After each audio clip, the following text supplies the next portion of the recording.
ஆண்டவராகிய இயேசு கிறிஸ்துவின் நாம் மையப்படுவதாக இந்த காலைவேளையிலே உங்கள் யாவரையும் பார்ப்பதில் மிகுந்த சந்தோஷம். நீங்கள் எல்லோரும் சந்தோஷமாக விசுவாசத்தோடு பலத்தோடு ஆண்டவருக்குள்ளே இருக்கிறீங்கன்னு விசுவாசிக்கிறேன். நிறைய பேரோட முகத்தை பார்த்தா ரொம்ப சந்தோஷம் எல்லாம் இருக்கிறது போலவே தெரில, ரொம்ப டல்லாக எதையோ போட்டு யோசிச்சிட்டே இருக்கிறீங்களா? ஆண்டவரோடு நடந்தீங்கன்னா வாழ்க்கை ரொம்ப சுவாரஸ்யமாக இருக்கும். சுவாரஸ்யம்னு எதை வச்சு சொல்கிறேன்னா, அடுத்த நிமிஷம் என்ன நடக்க போகுதுன்னே தெரியாது. ஆனால் ஒரு சமாதானமான ஒரு நடத்தத்தில் ஆண்டவர் தருவார். நான் சொல்கிறது உங்களுக்கு புரியும்னு நினைக்கிறேன். இல்லை, அடுத்து என்ன பண்ண போகிறோன்னு தெரில, கடங்கார வந்து வாசலில் நிற்பான், ஒரு பெரிய தேவை இருக்கும். ஆனால் ஏசப்பாவோட கூட நடக்கும்போது, அவர் மேலே ஃபெய்த் வச்சு நடக்கும்போது, அவர் தான் முழுமையாக சார்ந்து இருக்கும்போது, அவரை டிபெண்ட் பண்ணியிருக்கும் போது, பேங்க்கில் ஒரு வேளை ஒன்றும் இல்லாமல் இருக்கலாம். ஆனால் எது எப்போ வரணும், எதை எப்போ கொடுக்கணும், எப்படி நடத்தணும், அந்த சூழ்நிலைமைக்கு ஏற்றது போல் ரொம்ப அழகாக அவங்க நடத்துவார். அதனால தான் ஏசப்பாவோடு நடக்கிற அனுபவம் வந்து ரொம்ப வித்தியாசமானது. அவரோட கூட நடங்க. ஆமாம், சோர்ந்து போகாதீங்க. ஒரு நாள் எதை குறித்தோம் ஒரு அழகான காரியத்தை இந்த காலவெளியில் ஏசப்பா சொல்லித்தரணும்னு விரும்புகிறார். லூக்கா சுவிசேஷ புஸ்தகம் 18ஆம் அதிகாரம் 10ஆம் வசனத்துலேருந்து பார்த்தீங்கன்னா ஒரு அழகான ஒரு பேரபிள் ஆண்டவர் சொல்கிறார். இல்லை, 2 மனுஷங்க வந்து தேவாலயத்துக்கு ஜெபம் பண்ண போனாங்களாம். ஒன்று பரிசேயன், ஒன்று ஆயக்காரன், ஃபாரசி அண்ட் டாக்ஸ் கலெக்டர். இந்த பரிசேயன் போய் பண்ணுற ஜபத்தை கொஞ்சம் நான் வாசித்து காட்டுறேன், பாருங்களேன். பரிசேயன் நின்ற தேவனே, நான் பரிகாரர், அநியாயக்காரர், விபச்சாரக்காரர் ஆகிய மற்ற மனுஷரைப் போலவும் இந்த ஆயக்காரரைப் போலவும் இராததினால் உம்மை ஸ்தோத்தரிக்கிறேன் அப்படின்னு சொல்கிறான். ஒரு என்ன திமிரு இருக்கும் பாருங்கள் அவனுக்கு பண்ணுற ஜபத்தில். ஆண்டவரே, நான் பரிகாரர், அநியாயக்காரர், விபச்சாரக்காரர், ஓகே, அது கூட விட்டுறலாம். ஆனால் இங்கே இருக்கான் பார்த்தீங்களா, இவன் இந்த டாக்ஸ் கலெக்டர், அவனை போல் கூட நான் இல்லை, அப்படி இல்லாததுனால நம்ம சோத்தரிக்கிறேன் அப்படின்னு சொல்லி ஒரு பெரும் பயங்கர ஒரு ப்ரைடான ஒரு ஜெபம் பண்ணுறார். பட் நான் ரொம்ப ஆச்சரியப்பட்ட ஒரு விஷயம் இந்த டாக்ஸ் கலெக்டருக்குள்ளே பாருங்கள். 13ஆம் வசனத்தை நான் வாசிக்கிறேன். ஆயக்காரன் தூரத்தில் நின்று தன் கண்களையும் வானத்திற்கு ஏறெடுக்க துணியாமல் தன் மார்பில் அடித்து கொண்டு, ஒரு சிம்பிள் ப்ரேயர் தாங்க, பட் வெரி பவர்ஃபுல். தேவனே, பாவியாக இருக்கிற என் மேல் கிருபையார். இங்கிலீஷில் ரொம்ப அழகாக போட்டிருக்கு, Lord have mercy on me for I am a sinner. ஆண்டவர் சொல்கிறாரு, தன்னை தான் உயர்த்துகிறவன் தாழ்த்தப்படுவான், தன்னை தாழ்த்துகிறவன் உயர்த்தப்படுவான்.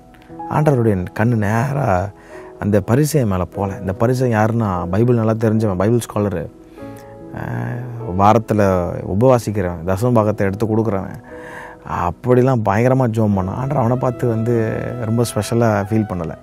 ஆண்டவர் சொன்னார், டே அவன் இல்லைடா, இவனே நீதிமானாக்கப்பட்டவன், வீட்டுக்கு போவான் அப்படின்னு.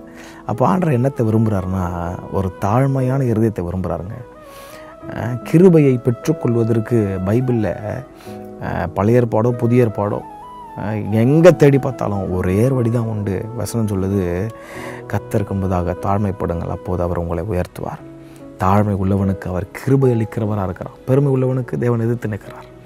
அப்போது நமக்கு ஒன்று தேவை, தாழ்மை தேவை. தாழ்மைன்னும் போது அப்படி நம்ம கூனி குறுகி, ஆண்டவரே நான் தூசி, நான் குப்பை, மண், அது இல்லை. உள்ளத்தில் தாழ்மையை கர்த்தர் எதிர்பார்க்குறார். இந்த தாழ்மை வெளியும் அப்படி ரிஃப்ளெக்ட் ஆகணும், நம்ம பேச்சில், நம்ம கேரக்டரில், நம்ம பார்வையில்.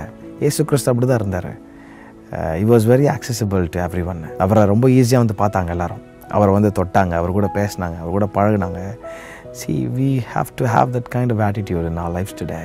We are not that much greater than Jesus himself. இன்றைக்கி நம்ம ரொம்ப அப்படி பயங்கரமாக நினச்சிக்கிறோம்ல, நம்ம அப்படிலாம் கிடையாது.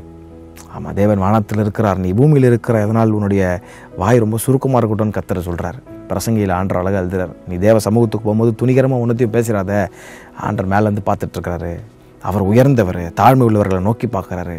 அப்போ பைபிளில் எங்கே திரும்பி பார்த்தாலும் there is one thing, ஒரே ஒரு விஷயந்தான், கிருபையை பெற்றுக்கொள்வதற்கு ஒரே ஒரு வழிதான் உண்டு. அது ஒரு மனுஷன் தேவ சமூகத்துக்கு முன்பதாக தன்னை தாழ்த்தும் போது கர்த்தர் கிருபை அளிக்கிறாராம். ஏன் அந்த காலத்தில் டாக்ஸ் கலெக்டர்லாம் வெறுத்து ஒதுக்குனாங்க அப்படின்னா, இந்த பரிசையன் பார்த்தீங்கன்னா பயங்கரமாக ஜெபம் பண்ணுறான். இவஸ் பைபிள் ஸ்காலர். டாக்ஸ் கலெக்டர் சர்ச்சுக்குள்ளே கூட போகலங்க.